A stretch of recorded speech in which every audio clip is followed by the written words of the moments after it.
जय श्री कृष्ण वारल बाबा आज देखिए जंपिंग करते हुए और 80 साल की उम्र में इस गदा को एक हाथ से उठाकर दोनों हाथ से पकड़कर और फिर ये देखिए काफ़ी संतुलन बनाकर ये देखिए एक हाथ से काफ़ी शानदार गदा को भाजते हैं।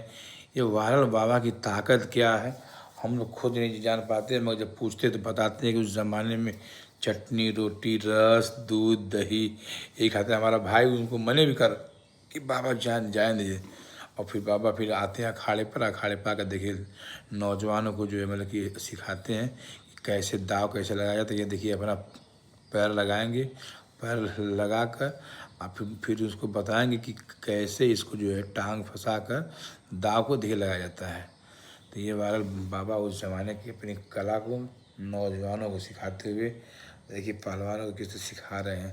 तो बड़ा अच्छा लगता है कि जैसे वायरल बाबा अभी हम लोग के आदर्श हैं और आजीवन जो है से मतलब देखिए ये देखिए दोनों हाथ कैसे पकड़ लिए, और देखिए ये देखिए ताकत, इतनी उम्र की ताकत देखिए, हंसी आती है बाबा के देखते हुए और उत्साह भी बढ़ता है। तो अरे बाबा आपने तो भूअर अखाड़े का नाम रोशन कर दिया, इसके लिए आपको बहुत बहुत धन्यवाद और शुभकामनाएं। जय श्री कृष्ण, राधे राधे।